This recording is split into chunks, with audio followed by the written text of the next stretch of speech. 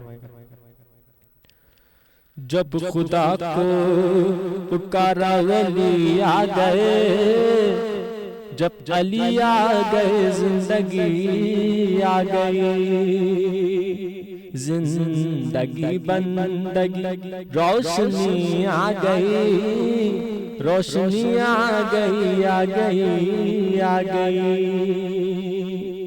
اور مصرع غسل میت نہ کہنا میرے غسل کو, اجلے ملبوس کو مت کفن نام دو. غسل میت نہ کہنا میرے غسل کو, اجلے ملبوس کو مت کفن نام دو. میں چلا ہوں علی سے ملاقات کو, جس کس کی آرزو وہ گھڑی آ گئی. غسل میت نہ کہنا میرے غسل کو, اجلے ملبوس کو مت کفن نام دو. میں چلا ہوں علی سے ملاقات کو, جس کی تھی آرزو وہ گھڑی آ گئی. شعر بطور خاص. موت ان کے محبوں کو آتی نہیں, آ بھی جائے تو پھر بچ کے جاتی نہیں. موت ان کے محبوں کو آتی نہیں, آ بھی جائے تو پھر بچ کے جاتی نہیں. موت کا کیا خطر, موت سے کیا حذر, اس سے بچنا بھی کیا آگہی آ گئی. جب خدا کو پکارا علی آ گئے, جب علی آ گئے زندگی آ گئی. وسیع علی ہی رہا, منزلت میں تیری کیا کمی آ گئی. کیا بات ہے جی, بہت بہت خوب. ماشاءاللہ آگے بڑھاتے ہیں سلسلے کو. اب ذرا میں چاہوں گا مولانا, حقوق العباد کے لیے بھی بڑے ارشادات ہیں, اور اللہ پاک کہتے ہیں کہ میں اللہ ہوں, میں اپنی نمازیں بخش دوں, لیکن میں واضح کہہ دیتا ہوں کہ حقوق العباد معاف نہیں ہیں. تو اللہ نے اسٹریٹ بول دیا کہ بھائی یہاں معاف نہیں. دیکھیے ایک کال لے لیتے ہیں, ایک کال غالباً لینڈ ہوئی ہے. السلام علیکم. السلام علیکم. وعلیکم السلام.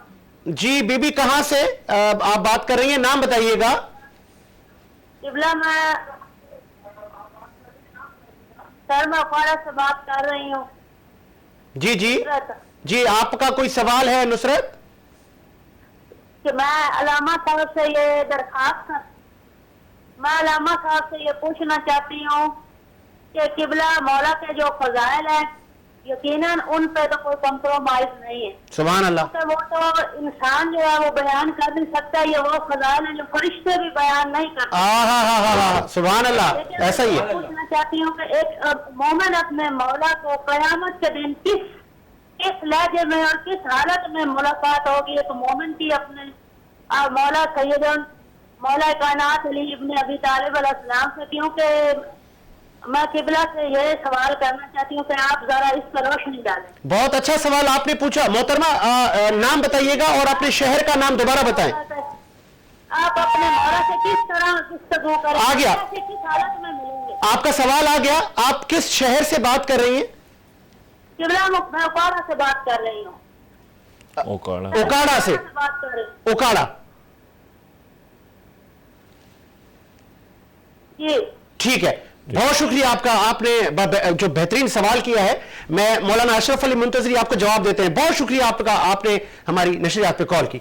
بسم اللہ الرحمن الرحیم. مولا علی علیہ السلام خود فرماتے ہیں کہ جب انسان کی زندگی کا اختتام ہے یعنی جان کنی کے عالم میں، مومن بھی مجھے دیکھے گا اور منافق بھی مجھے دیکھے گا. اللہ اکبر، سبحان اللہ. اور مومن جو مجھے دیکھے گا مسرور ہوگا، اور جو منافق دیکھے گا ظاہر مغموم ہوگا. اور دوسری بات یہ ہے کہ دیکھیے نا، ایک چیز ہے کہ جب آپ مولا سے ملاقات کے خواہشمند ہیں تو ہمیں اور آپ کو چاہیے ہم اپنے کیریکٹر کو اس مولا کے فرامین کے مطابق ڈھالیں کہ جو متقاضی محبت علی یا محبت اہل بیت کا.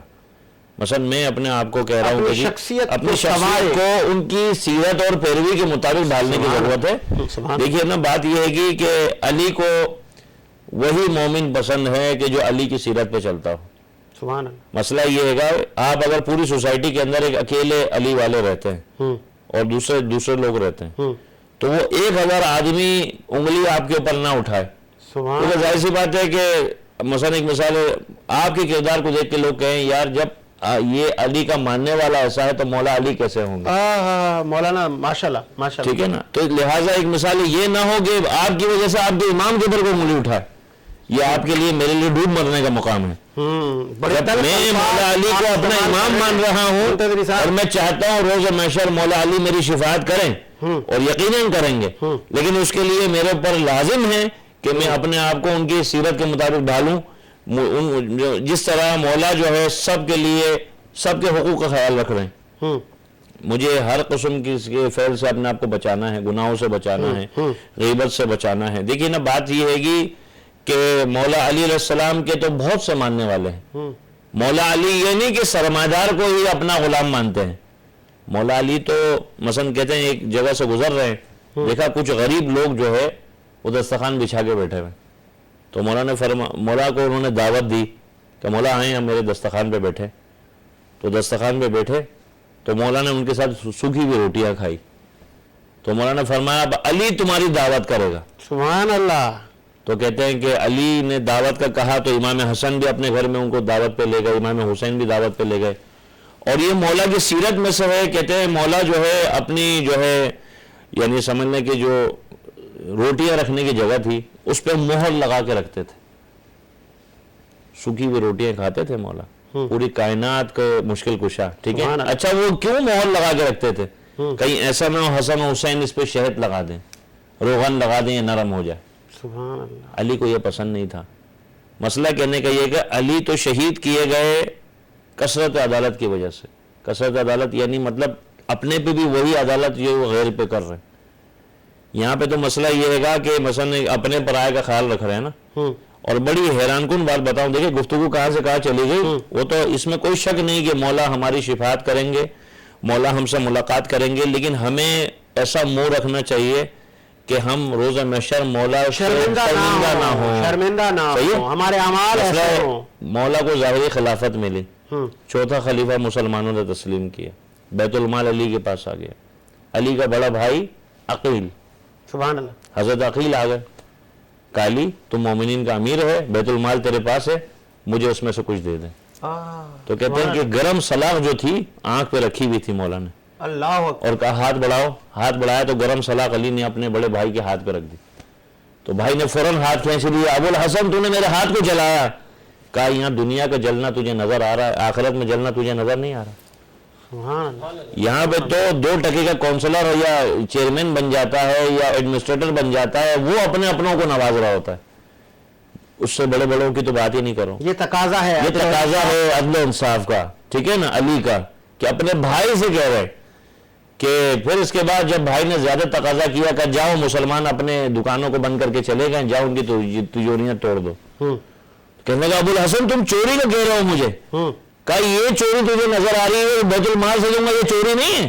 سبحان اللہ. کون کہہ رہا ہے؟ امیر المومنین علی ابن ابی طالب اپنے بڑے بھائی کو کہہ رہے ہیں، عقیل کو. سبحان اللہ. اگر ہمیں کوئی منصب مل جائے تو کیا ہم وہ انصاف کر پائیں گے، عدالت کر پائیں گے؟ کہنے کا مقصد دیکھیے دعویٰ ایک الگ چیز ہے اور عمل ایک الگ چیز ہے. علی اس حد تک عدالت کر رہے کیونکہ ظاہر سی بات ہے جن کے دھندے پانی چل رہے تھے علی کے آنے سے وہ خطرے میں پڑ گئے. میں نے پہلے بھی شاید آپ کو مثال دی کہ جب کبھی ہمارے ایریے میں کوئی ایک ایماندار افسر آتا ہے تو جو مافیاز ہوتی ہے نا وہ سب کہتے ہیں بھائی کچھ کرو اس کا، یہ تو ہمیں بھوکا مار دے گا. یہ نہ خود کھاتا ہے نہ کھانے دیتا ہے.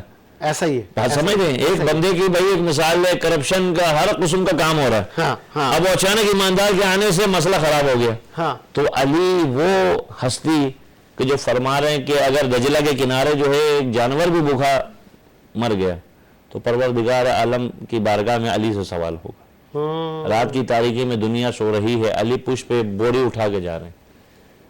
کسی نے پیچھا کیا کہ علی کو خزانہ جمع کر رہے ہیں تو دیکھا علی کی پشت پہ بوری ہے، وہ روٹیوں سے بھری ہوئی، سوکھی روٹیاں. اللہ. علی کس کے سرانے رکھ رہے ہیں؟ جو جھونپڑیوں میں رہنے والے، جھگیوں میں رہنے والے غریبوں کے آگے. اچھا وہ سوئے ہوئے ہیں، ان کو نہیں پتا ہمارے سرانے روٹی رکھنے والا کون ہے. کسی نے پوچھا یا علی یہ جن کے آگے روٹی رکھ رہے ہو تمہارے ماننے والے ہیں؟ کہا یہ میرا ماننے والا تو میں نمک بھی رکھتا. سبحان اللہ. یہ علی کی سیرت ہے. اور دوسری بات یہ ہے کہ دیکھیے ایک چیز ہے کہ امیر المومنین کی سیرت کو سمجھنے کے لیے ہمیں رسول اللہ کی سیرت کو سمجھنا پڑے گا. این عکس ہے علی کا فعل رسول اللہ کی سیرت. کیونکہ علی فرما رہے زقنی رسول اللہ زقن زقا، کہ میرے کو رسول اللہ نے ایسی تربیت کی جیسے پرندہ اپنے بچوں کو کس طرح دانا کھلاتا. سبحان اللہ. یعنی علی کا ہر فعل، علی کا ہر قول، علی کا ہر قدم رسول اللہ کی سیرت کی عملی تفسیر ہے. میں اس پہ اب بڑھاتا ہوں اس سلسلے کو مولانا. تعمیرات خدا کا گھر، مسجد تعمیر ہو رہی ہیں. میں بھی آپ کی خدمت میں عرض کر رہا تھا کہ آپ بھی ایک مسجد تعمیر کروا رہے ہیں. تو لوگ بڑھ چڑھ کر خدا کا گھر تعمیر کرواتے ہیں، ایسے ہی ہے. آپ کتنا بڑا گھر تعمیر کروا رہے ہیں خدا کا، اور کتنے لوگ آپ کی مدد کر رہے ہیں؟ دیکھیں خدا اگر مجھے دست قدرت دے تو میں تو خیر پوری دنیا میں بناؤں. سبحان اللہ. ہر انسان جو ہے کوشش کر سکتا ہے، اللہ نے کوشش مانگی ہے، نتیجہ تو وہ دے گا. میں مثلا ایک مثال ہے، میرے پاس پلاٹ ہے مسجد امام بارگاہ کا، اس میں سے ایک حصہ میں نے مسجد کے لیے مختص کیا، ایک حصہ امام بارگاہ کے لیے. فی الحال تو باؤنڈری وال ہم نے کیا ہے. سبحان اللہ. باؤنڈری وال کیا، اس پہ گیٹ لگایا، اس پہ علم لگایا ہے. اب ہم یہی کہتے ہیں کہ مومنین جو بھی بندہ خدا کے جو ہے اس میں تعاون ہم سے کرنا چاہتا ہے تو اس میں ہم سے تعاون کرے، چاہے وہ سیمنٹ کی صورت میں ہے، بجری کی صورت میں ہے. اور وہ میں اپنے ناظرین کو بھی کہوں، اور وہ مولانا اشرف علی منتظری سے رابطہ کریں. بے شک ایسے ہی تو جو بھی ہم سے تعاون کرے گا تو ظاہر سی بات ہے ہم تو اطمینان دلاتے ہیں. اور فیس بک پہ آپ کی فیس بک پہ بھی میری آئی ڈی ہے مولانا اشرف علی منتظری سے. سر جی آپ رابطہ کریں، یا ہمارے اسکرین پر جو نمبر موجود ہے آپ اس پہ بھی کال کر کے مولانا صاحب سے رابطہ کر سکتے ہیں. خدا کا گھر ہے، ہر جگہ پہ خدا کا گھر بنے تاکہ اس پہ خدا کی عبادت ہو، کیونکہ ہم آئے ہی اسی لیے ہیں اس دنیا میں کہ ہم. ابھی آپ عرض کر رہے تھے کہ جو مثلا جو تعمیر کرنے کا کیا ثواب ہے. ظاہر سی بات ہے خدا کی مسجدوں کو وہی آباد کرتے ہیں جن کے دل میں خدا کا خوف ہوتا ہے یا خدا کا احترام ہوتا ہے. بات ساری یہ ہے کہ دیکھیے ایک اینٹ بھی پیغمبر نے فرمایا کہ ایک اینٹ بھی اگر مسجد کی لگائے تو یقیناً جو ہے روز محشر جو ہے اس کا اجر و ثواب ہے. سبحان اللہ. واحد ایک مسجد ہے جسے مسجد زرار کہا گیا، جو منافقین نے بنائی تھی. اچھا. مسجد زرار پیغمبر نے حکم دیا اللہ کے حکم سے، کیونکہ وہ منافقین نے جب دیکھا نا مسجد نبوی میں اتنی چہل پہل ہو رہی ہے، انہوں نے کہا ہم بھی ایک مسجد بنائیں گے ٹکر پہ، ٹسل میں. ٹھیک ہے، تو لہٰذا پیغمبر کو حکم دیا اللہ نے، جاؤ اس مسجد کو جاؤ توڑو جلاؤ. صحابہ کرام حیرت سے پوچھے یا رسول اللہ آپ نے کہا جو مسجد کی ایک بنیاد رکھے، ایک اینٹ رکھے، اس پہ خدا جو ہے نا جنت میں اس کو مقام دے گا، اس کو جنت دے گا، تو آپ کہہ رہے ہیں اس مسجد کو جلاؤ. تو مسجد زرارا تفریقا بین المومنین، یعنی یہ مومنین کے درمیان اختلاف ڈالنے کے لیے مسجد قائم کی گئی. تو جو مسجد جو ہے اس خط کے اوپر بنی ہوئی ہے ذکر خدا کے لیے، ذکر رسول کے لیے، ذکر امام کے لیے، اور مسلمانوں میں اتحاد و اتفاق قائم کرنے کے لیے، سمجھنا وہ خدا کے نام پہ مسجد ہے. اس کے سوا جتنی بھی مسجدیں ہیں وہ مسجد زرار ہے، وہ خدا کی نہیں. مسجد کا مقصد کیا ہے؟ مدرسے کا مقصد کیا ہے؟ مومنین میں اختلاف نہ ہو، مسلمانوں میں اختلاف نہ ہو. لیکن ایک بات ہے، ابھی جیسے آپ عرض کر رہے تھے کہ جی اتحاد بین المسلمین، ہمارے مجتہدین بھی کہتے ہیں، ہمارے علماء بھی فرماتے ہیں کہ بھئی آپ جو ہے ایسی کوئی بات نہ کریں جو سامنے والے کو برا لگے. بات یہ ہے گی کہ دیکھیے ایک چیز شیعہ سنی کا جو مسئلہ ہے ابھی سے تو نہیں ہے، یہ 1400 سال پرانا ہے. ٹھیک ہے، مسئلہ کہنے کا یہ ہے کہ دیکھیے آپ اور میں ایک مثال ہے، ایک دوست ہے، ایک پڑوسی ہے. آپ ایک اہل سنت سے تعلق رکھتے ہیں، میں ایک اہل تشیع خاندان سے تعلق رکھتا ہوں. ہماری نظریات میں 19-20 فرق ہے، یہ جو بھی ہمارے اپنے اپنے نظریات ہیں، آپ اپنے ایکسپینسو میں زندگی بسر میں ہاتھ کریں. باندھ پر میں وہی عرض کر رہا ہوں نا. آپ ہاتھ کھول کے نماز پڑھتے ہیں, نماز مگا کی ہے. بالکل صحیح ہے. ٹھیک ہے, مثلا کہنے کا یہ کہ دیکھیں جو ہمارے اختلافات ہیں نا اہل سنت اور اہل تشیع میں بہت سے مشترکات ہیں. مثلا جن پہ اختلاف ہے وہ بھی اختلاف فروعی اختلافات ہیں. صحیح. مثلا ہاتھ کھول کے پڑھنا, ہاتھ باندھ کے پڑھنا, یعنی خاک پہ سجدہ رکھنا, یعنی خاک شفا پہ سجدہ رکھنا. ٹھیک ہے. اور پیغمبر کی جو علت, پیغمبر جو ہیں ایک جو ہے مثلا باقاعدہ پوٹلی تھی پیغمبر کے پاس جس میں مٹی تھی اور پیغمبر اس خاک پہ سجدہ کرتے تھے. سبحان. ٹھیک ہے. شریعت مقدسہ کہتی ہے کہ بھئی مثلا ایک مثال ہے, ایسی چیز پہ سجدہ جائز ہے کہ جو کھائی اور پی نہ جائے. ٹھیک ہے.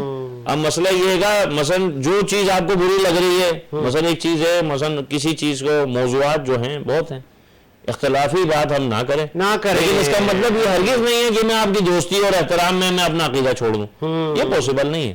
ہاں یہ پوسیبل ہے کہ میں کوئی ایسی بات نہ کروں جو آپ کی دل آزاری ہو. ٹھیک ہے. جو یہ خدا کو بھی پسند نہیں ہے, خدا کو بھی پسند نہیں ہے. دوسری بات یہ ہوگی کہ جو بھی خدا کی راہ میں دیتا ہے, خدا کا وعدہ ہے کہ بھائی تم دو گے اپنی حیثیت سے, میں دوں گا اپنی کریمیت سے. سبحان اللہ. ٹھیک ہے.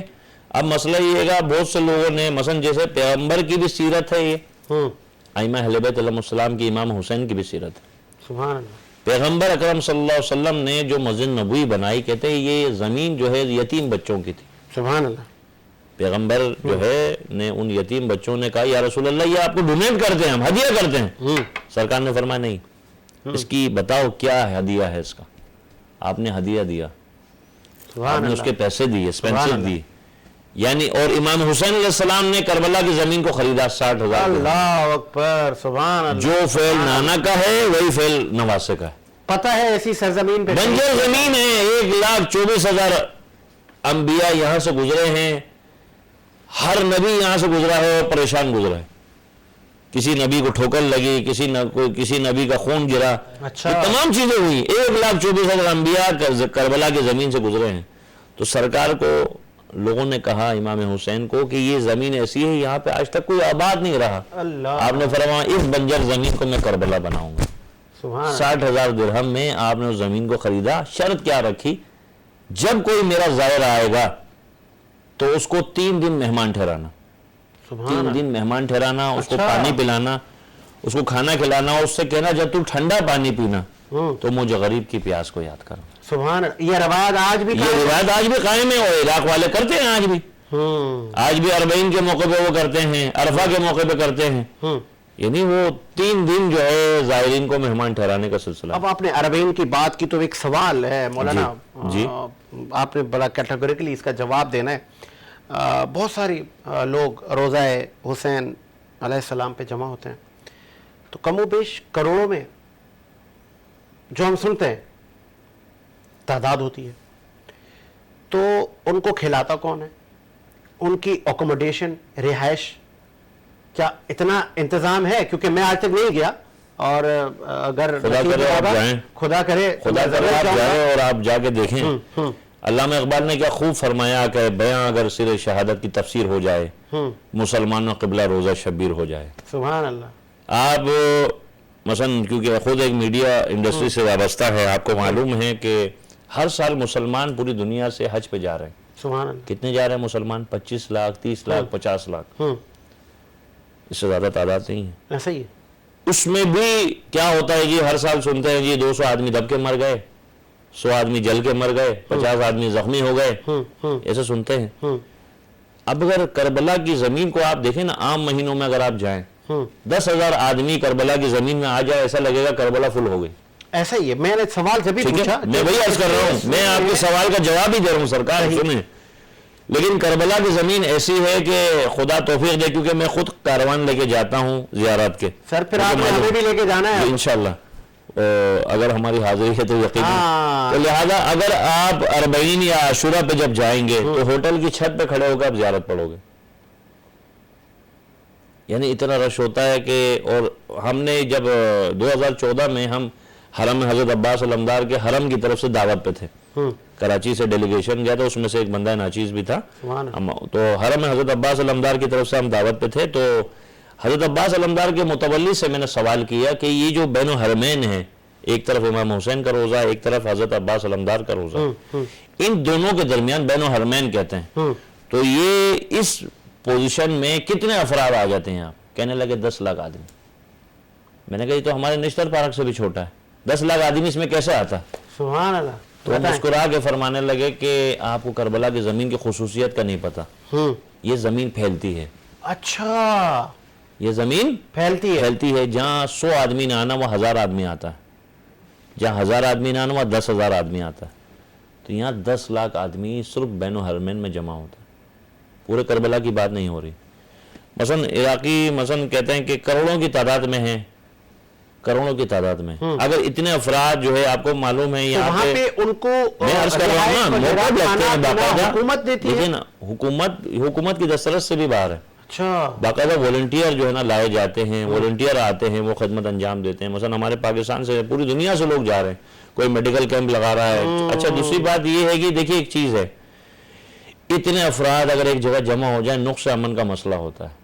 وہاں ایک پتہ نہیں گرتا، لوگ اپنے گھروں کو چھوڑ کے چلے جاتے ہیں، تمنا کرتے ہیں ظاہر حسین آئے. سبحان اللہ. میں ایک گھر میں اتفاق ہے، میں نے دیکھا کہ ایک نیچے کرایہ دار ہے، اوپر مالک مکان ہے، اور وہ ظاہر کو حکم تھا بھائی، کہا گیا تھا بھائی اس ایریے میں جتنے بھی گھر ہیں کسی بھی گھر کی بیل بجائے وہ آپ کو مہمانی آپ کے لیے رکھیں گے. تو لہٰذا وہ ظاہر نے بیل بجائی تو مکان مالک بھی نکل کے آ گیا، کرایہ دار بھی نکل کے آ گیا. اچھا، مکان مالک کے بیٹے کا قتل کیا تھا کرایہ دار کے بیٹے نے. کورٹ میں مقدمہ چل رہا ہے، عراقی کورٹ میں مقدمہ چل رہا ہے. تو مکان مالک چاہ رہا میں اس کی مہمانی کروں، کرایہ دار چاہ رہا میں مہمانی کروں.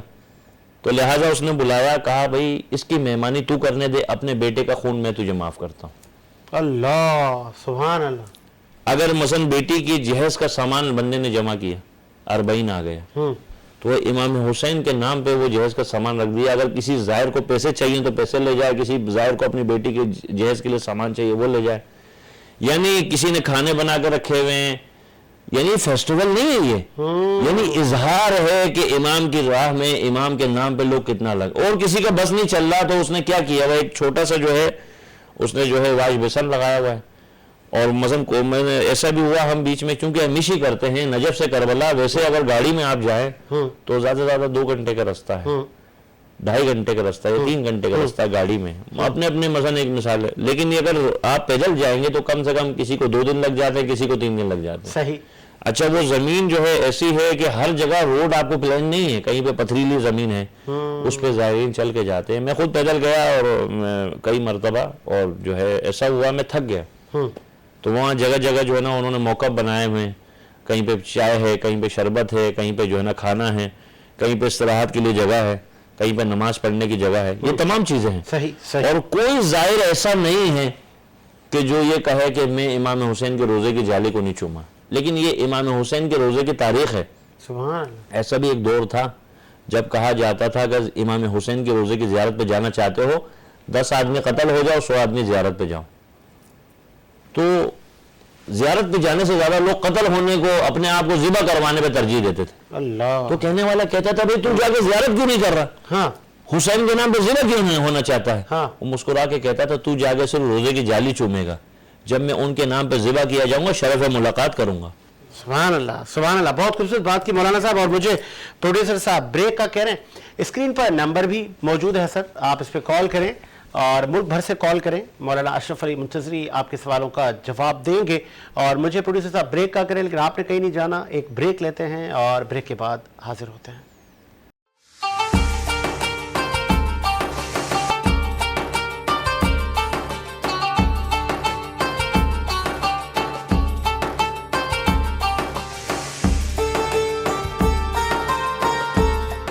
بریک کے بعد خوش آمدید. آپ اذان فجر تک لائیو آپ ہمیں دیکھتے ہیں روز سحر نشریات.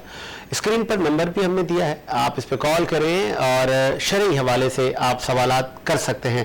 مغفرت کا عشرہ ہے، طاق راتوں کا عشرہ ہے، ذکر رحمت للعالمین چلتا رہے. حسنین بسم اللہ، کیا سنائیں گے؟ پھر ہم مولانا صاحب کے پاس جائیں.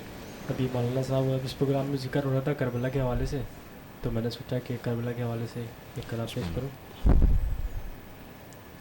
یا حسین کربلا آپ ہیں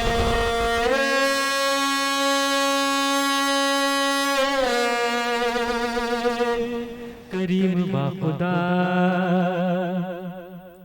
پوری کیجئے میری دعا اس برس کے اربعین میں کروڑوں زائرین میں اللہ تمام لوگوں کو کربلا کی زیارت نصیب فرمائے نام ہو میرا لکھا ہوا یا مولا یا مولا مولا زوار بنا دے یا مولا یا مولا مولا زوار بنا دے دل میں میری روح میں دل میں میری روح میں ارمان بسا ہے خواب و خیالوں میں میرے کرب بلا ہے آنکھوں میں آنسو ہیں آنکھوں میں آنسو ہیں لبوں پر یہ دعا ہے میرے تڑپنے کی وجہ تم کو پتا ہے مجھے کبار صدا دے میری قسمت کو جگا دے اپنا دربار دکھا دے یا مولا یا مولا مولا زوار بنا دے یا مولا یا مولا مولا زوار بنا دے بھولا نہیں بھولا نہیں بھولا نہیں آپ کے اکبر کی جوانی یاد ہے اصغر کی مجھے تشنہ دہانی بن گیا زوار تو منت ہے یہ مانی نام سکینہ پہ پلاؤں گا میں پانی مجھے کبار صدا دے میری قسمت کو جگا دے اپنا دربار دکھا دے یا مولا یا مولا مولا زوار بنا دے یا مولا یا مولا مولا زوار بنا دے آنکھیں میری کاش کے در عقیدے کا مصرع آنکھیں میری کاش کے در آپ کا دیکھیں ہاتھ میرے روزے کی جالی کو جو تھامے لب یہ میری آپ کی چوکھٹ کو جو چومے لوگ مجھے عاشق شبیر پکارے مجھے کبار صدا دے میری قسمت کو جگا دے اپنا دربار دکھا دے یا مولا یا مولا مولا زوار بنا دے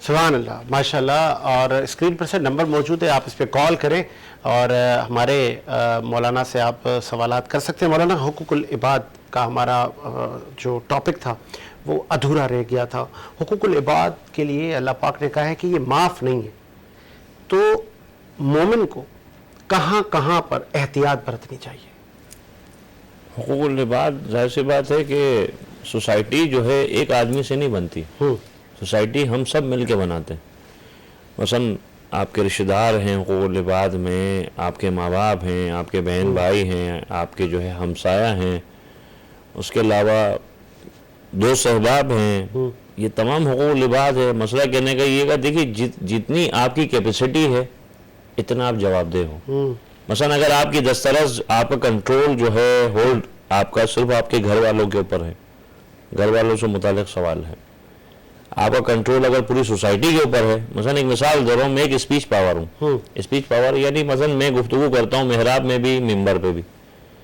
تو میری آواز جہاں جہاں تک پہنچ رہی ہے مثلا ابھی ہم چینل پہ بیٹھے ہوئے ہیں یہاں پہ ٹی وی پہ بیٹھے ہوئے ہیں بڑی ذمہ داری کا کام یہ ذمہ داری کا کام ہے مثلا اگر مسئلہ کہنے کا کہ ایک آدمی بھی ہمارے استاد ایک تھے درس اخلاق وہ پڑھاتے تھے وہ ایک جملہ کہتے تھے بیٹا دیکھو تمہارے ایک ہاتھ میں دین ہے دوسرے ہاتھ میں دنیا ہے تم جس کو اوپر کرنا چاہو تمہاری مرضی دین کو اوپر کرو گے تو دنیا بھی تمہارے پیچھے آئے گی دنیا کو اوپر کرو گے تو دنیا بھی ہاتھ سے جائے گا اور دین بھی ہاتھ سے جائے گا سبحان اللہ تو لہٰذا یہ ہے گا کہ حقوق العباد تو یہی ہے کہ مثلا ایک مثال روز و محشر آپ کے ماں باپ کے بارے میں سوال ہوگا آپ کی اولاد کے بارے میں سوال ہوگا آپ کی زوجہ کے بارے میں سوال ہوگا آپ کے پڑوسیوں کے بارے میں سوال ہوگا رشتہ داروں کے بارے میں سوال ہوگا مثلا آپ میں نے عرض کیا نا کہ ایک مثال ہے ہماری زندگی کی دو لائف ہے ایک سوشل لائف ہے ایک ریئل لائف ہے مثلا پیغمبر اکرم حضرت محمد مصطفیٰ صلی اللہ علیہ وسلم کا ایک صحابی ہے اور بڑا مشہور صحابی ہے جس کا نام معاذ ہے.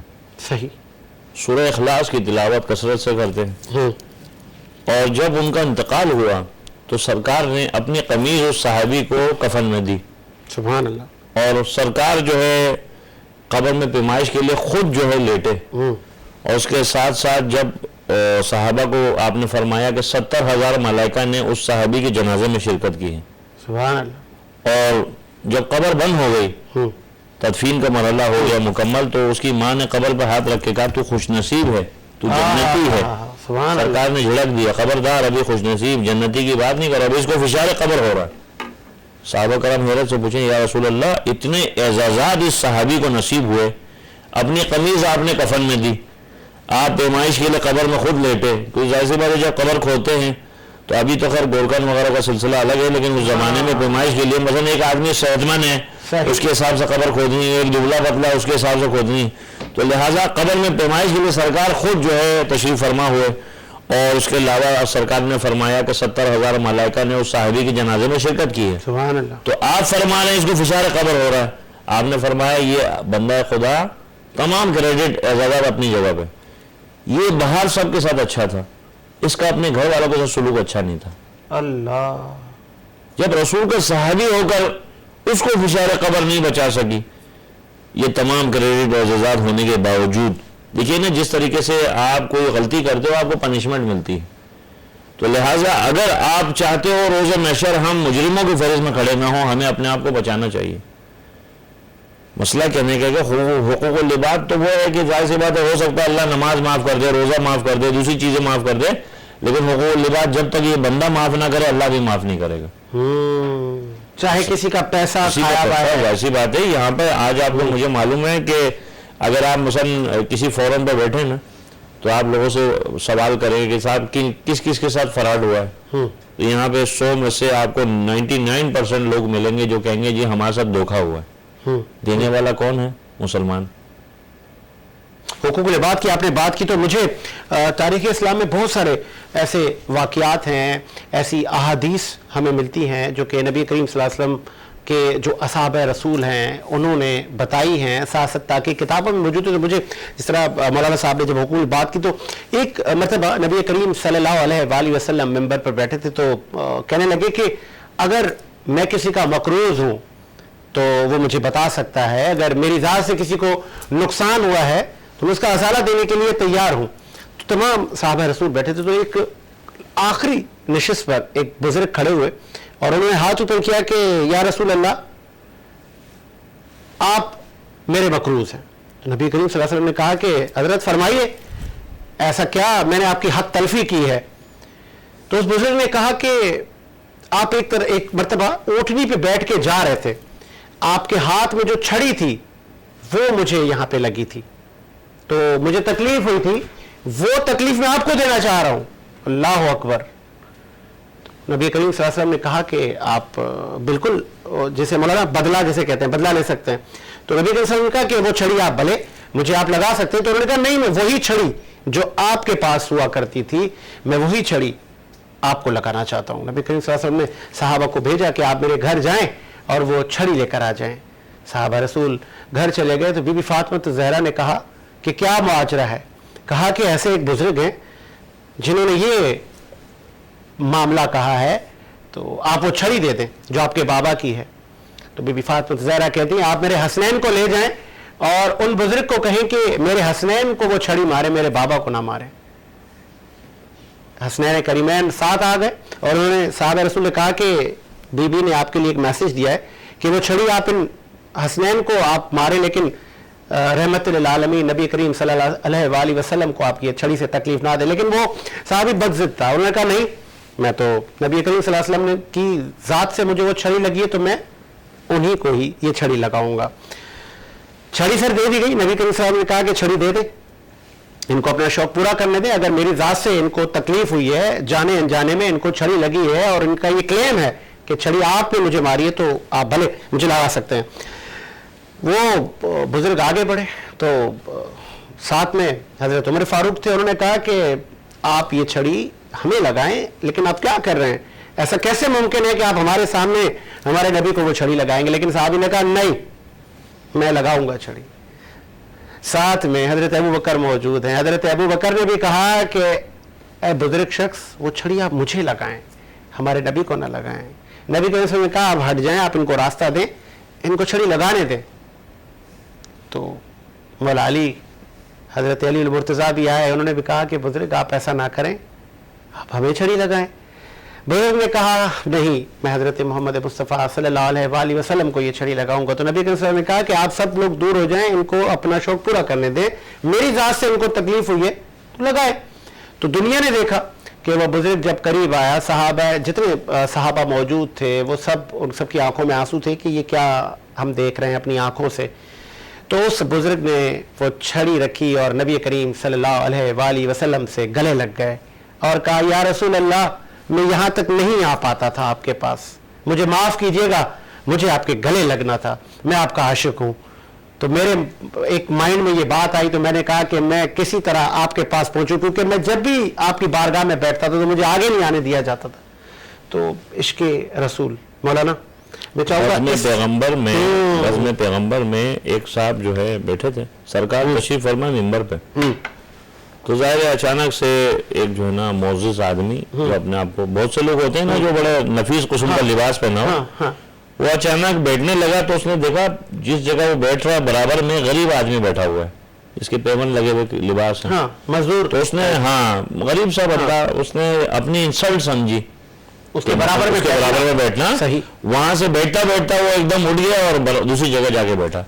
سرکار خطبہ ارشاد فرما رہے تھے، آپ نے خطبے کو روکا اور اس شخص کی طرف متوجہ ہوئے کہ تیرا یہ فعل مجھے بھی پسند نہیں آیا، میرے اللہ کو بھی پسند نہیں آیا۔ اللہ سبحان اللہ۔ تو وہ کہنے لگا یا رسول اللہ میں اس بندہ خدا سے معافی مانگتا ہوں جس کی میں نے حق تلفی کری۔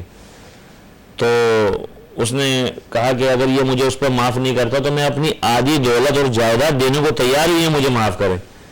تو اس غریب مفلس بندہ خدا کا جواب سنے کہ جو تمام سرمایہ داروں کے منہ پہ تماچا ہے، کہ دیکھیے ایک مثال ہے، اس نے جب یہ کہا یا رسول اللہ مجھے ایسی دولت نہیں چاہیے، یہ دولت حاصل کر کے میں جو ہے اپنے آپ کو بھی بھول جاؤں۔ مقصد کہنے کا یہ ہے، دیکھیے ایک چیز ہے، مثلا میرے علاقے میں ایک گھر ہے، اس گھر میں اکثر پروگرام ہوتے ہیں۔ اگر خدا نے آپ کو مال دیا ہے تو مثلا بات بات پہ سامنے والے کو حقیر سمجھنا، فقیر سمجھنا، اچھا اصل میں دیکھیے ایک چیز ہے کہ یہ سب امتحان ہے۔ پروردگار عالم روز محشر جو غربا ہے، فقراء ہے، مساکین ہے، ان سے پروردگار جو ہے معذرت خواہ ہے۔ اسی فقر و فاقہ میں جو زندگی بسر کر رہے ہیں نا صبر و شکر سے، پروردگار اسی کی عوض ان کو جنت دے گا۔ سبحان اللہ۔ کیونکہ دنیا میں محرومی کاٹی ہے انہوں نے، دنیا میں اس نتیجے پہ نہیں پہنچ سکے ہیں، تو اسی صبر و شکر پہ پروردگار ان کو جنت میں داخل کر دے گا۔ بہت سے لوگ ہیں، مثلا جیسے گزشتہ امتوں میں بھی ہم دیکھتے ہیں، نبیوں میں واقعات ہیں۔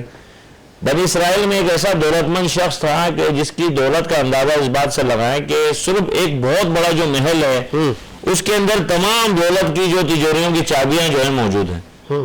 اس نے حساب کتاب لگایا اور لگانے کے بعد کہا کہ اگر خدا بھی نعوذ باللہ مجھے غریب کرنا چاہے، وہ خدا کی قدرت کو چیلنج کر رہا ہے، تکبر، کیونکہ جو اصل میں جن کے پاس ہوتا ہے نا تو وہ پھر کسی اپنی میں کے آگے کسی کو جھکنے نہیں کرنے دیتے، وہ کسی کی میں نہیں آتے، وہ کہتے ہیں جو میں کہہ رہا ہوں وہ رائٹ ہے، جو رائٹ نہیں ہے وہ بھی رائٹ ہے، یس سر بس آپ نے کہنا ہے، اگر آپ نے آگے بڑھنا ہے تو یس سر کہنا ہے۔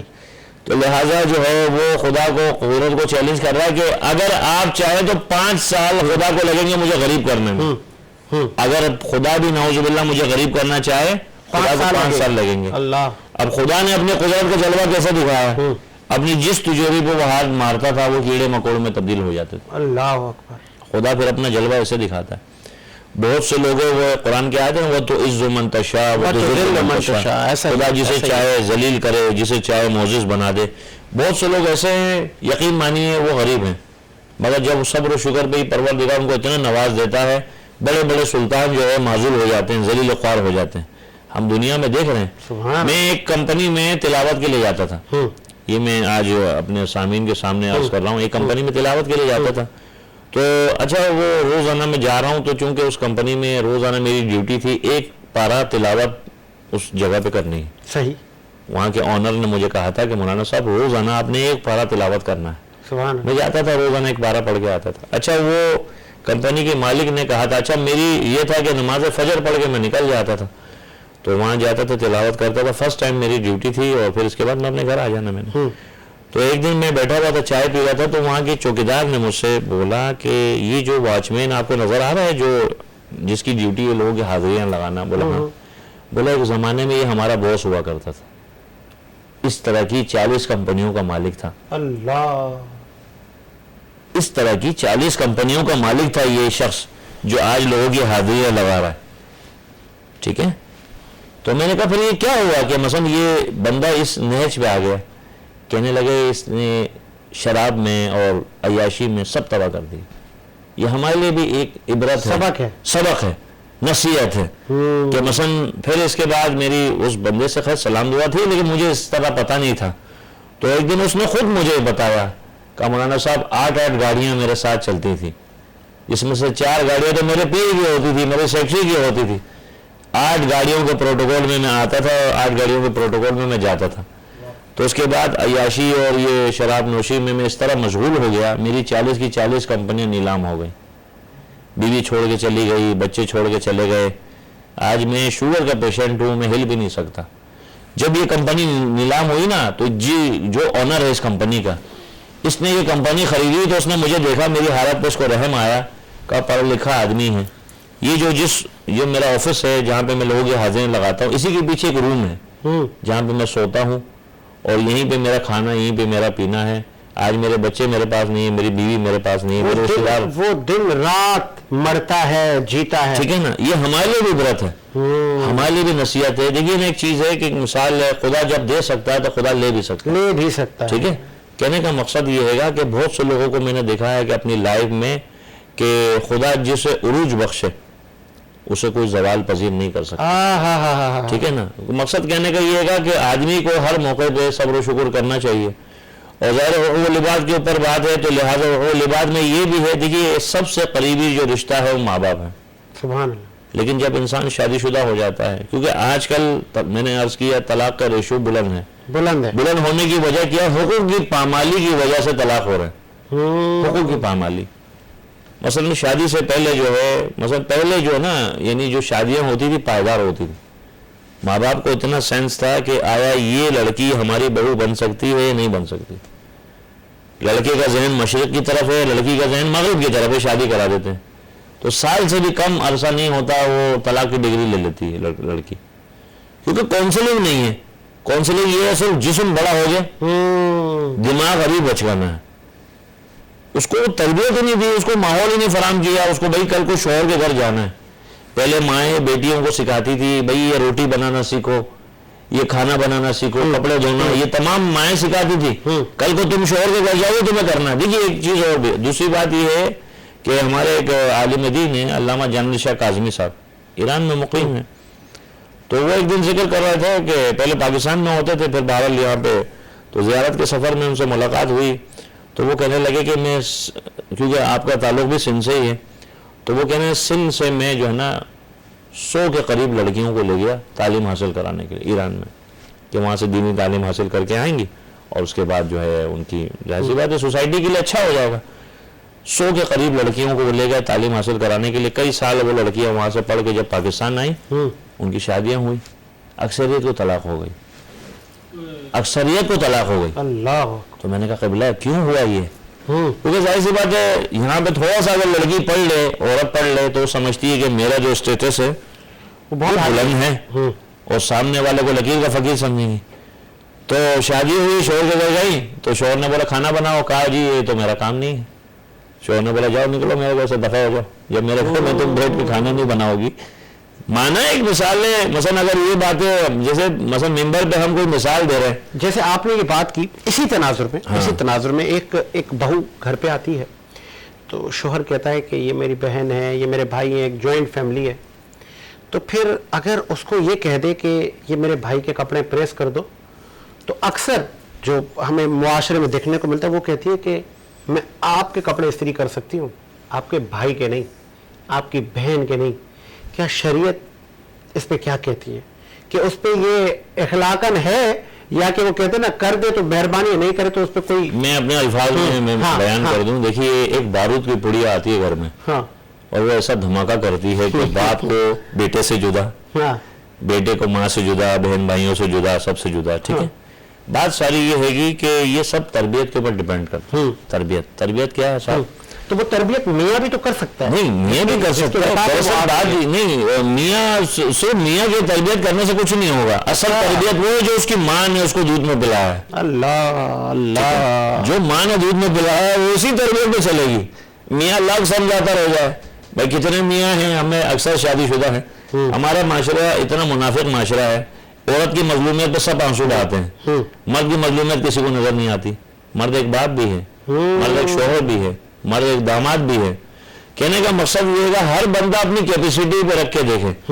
ظاہر سی بات ہے ایک عورت ہے وہ اپنی بیٹی کی تربیت کر رہی ہے کیونکہ وہ عورت خود بھی اپنے شوہر کی خدمت کر رہی ہے. دیکھو نا مسئلہ کہنے کا جو اپنی بیٹی کو سکھا رہی ہوتی ہے نا کہ بھائی تم نے شوہر کو سب سے پہلے تو اپنے قابو میں کرنا ہے، اس کے بعد اس کے گھر سے اس کی ماں کو اس کے گھر والوں کو چلتا کر دینا ہے، اور بس تم ایک کپل اور تم زندگی بسر کرنی ہے. وہی عورت جو درس دے رہی ہے اپنے کس کو، اپنی بیٹی کو درس دے رہی ہے کہ بھائی یعنی جو اپنی بیٹی کو درس دے رہی ہے وہ چاہتی ہے اس کی بہو بھی ایسی آئے جو سب کو لے کے چلے.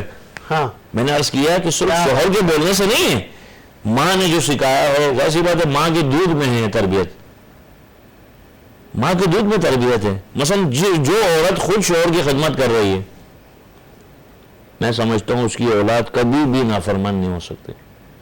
آج طلاق کی سب سے بڑے ریشو دیکھیے مسئلہ کہ طلاق جو ہے چاہے ینگسٹر کو یا ایجڈ کو طلاق ہو رہی ہے صاحب کثرت سے. اب مسئلہ یہ ہے کہ یہاں پہ اگر آپ عورت کی سنو گے تو آپ کو عورت مظلوم نظر آئے گی، آپ مرد کی سنو گے آپ کو وہ سب سے بڑا مظلوم نظر آئے گا. تو لہٰذا ہمارا طریقہ کار یہ دیکھیے ہماری سوسائٹی میں مصیبت یہ میں نے عرض کیا نا کہ کسی بھی مکتب فقہ کا عالم ہے اس کی ذمہ داری بڑی ہے ہمیں، وہ بیچارہ اپنی خدمت انجام دے رہا ہے. لیکن مسئلہ یہ ہوگا یہاں پہ یہ ہوتا ہے ہم پہلی نشست میں تو طلاق کے فیصلہ نہیں دیتے. ہم پہلے کیا کرتے ہیں، ایک دفعہ بلایا، الگ الگ بلایا، ان دونوں کی شکایتیں سنی، اس کے بعد ہم نے کمبائن بلایا، جوائنٹ بلایا. ٹھیک ہے نا، اس کے بعد پھر ہم دیکھتے ہیں پتہ چل جاتا ہے بھائی ہمیں ایک مثال ایک آئیڈیا ہو جاتا ہے کہ آیا یہ چابی بھری ہے، کسی نے چابی بھری ہے یا واقعی کوئی سینسیٹیو مسئلہ ہے. بعض اوقات یہ ہوتا ہے کہ جذباتی فیصلہ ہوتا ہے. کیونکہ ماشاء اللہ آج جو میڈیا پہ آپ کو ڈرامے دکھائے جا رہے ہیں یعنی یہ ہماری سوسائٹی کو سوٹ نہیں کرتے. بالکل ایسا ہی ہے. ٹھیک ہے، مثلا اس میں دکھا رہے ہیں کہ بہنوی جو ہے آئیڈیا میں وہی کہہ رہا ہوں، مثلا اس میں دکھا رہے ہیں لڑکی اپنے بہنوی سے جو عشق کر رہی ہے، مثلا اس میں دکھا رہے ہیں کہ سسر جو ہے وہ اپنی بہو کے چکر میں ہے. اب مجھے بتائیے یہ سوسائٹی معاشرے کو کہاں لے کے جا رہے ہیں؟ تو میں سمجھتا ہوں اس معاشرے کو تباہ کرنے میں اس قسم کے ڈرامہ بنانے والے، اس قسم کے پروڈیوسر، ان کو لانچ کرنے والے، ان کو فنڈنگ کرنے والے سب مجرم ہیں. اگر کسی ایک کی بھی زندگی تباہ ہوئی تو روز محشر خدا کی یعنی بارگاہ میں یہ لوگ جواب دیں ہیں. لیکن بھائی ڈرامہ بنائیں آپ، اسلام آپ کو فلم ڈرامے سے منع نہیں کرتا، اسلام آپ کو فحاشی سے منع کرتا. ان الصلاۃ تنہی عن الفحشاء والمنکر، نماز قبول. جیسے پیغمبر سے کسی نے پوچھا یا رسول اللہ ہمیں کیسے پتہ چلے ہماری نماز قبول ہے یا نہیں؟ کہ نماز پڑھنے کے بعد اگر تم انسانیت کی طرف بڑھ رہے ہو سمجھنا نماز قبول ہے، اور اگر نماز پڑھ کے تم حیوانیت کی طرف بڑھ رہے ہو سمجھ لو قبول نہیں ہے. یا نماز بھی پڑھ رہے ہو وہاں پہ تم دوسری حرکتیں بھی کر رہے ہو. معاملہ سارا یہ ہے گا کہ آج مثلا سوسائٹی کو اچھا پیغام دے نا. کیا پہلے ڈرامے نہیں بنتے تھے؟ بالکل بنتے تھے. یعنی ایسا ہے کہ جس سے جو نا معاشرے کو اچھا نتیجہ لے. بہت خوبصورت آپ نے بات کی. میں آپ کو روکوں گا قطع کلامی کے لیے معذرت. اسکرین پر سے نمبر موجود ہے، آپ اس پہ کال کریں اور مجھے پروڈیوسر صاحب بریک آ کریں، لیکن آپ نے کہیں نہیں جانا، ہم آپ سے فجر تک آپ کے ساتھ ہیں. ایک بریک لیتے ہیں، بریک کے بعد حاضر ہوتے ہیں.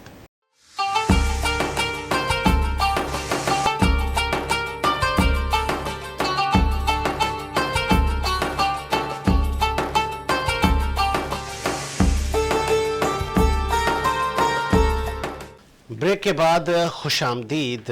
سحری نشریات آپ دیکھ رہے ہیں اور اسکرین پر جو نمبر موجود ہے آپ اس نمبر پہ کال کریں اور مولانا اشرف علی منتظری سے آپ شرعی حوالے سے، رمضان المبارک کی اہمیت کے حوالے سے، تیسرے عشرے کے حوالے سے، تاک راتوں کے حوالے سے آپ سوالات کر سکتے ہیں.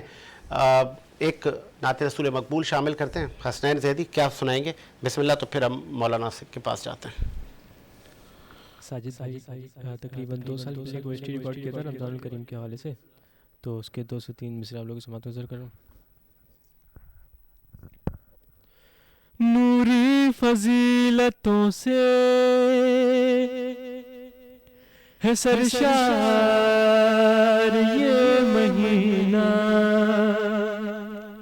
رب کا سمیٹ لایا ہے پیار یہ مہینہ۔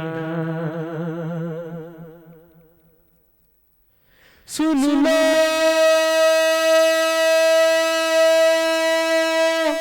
اے ایمان،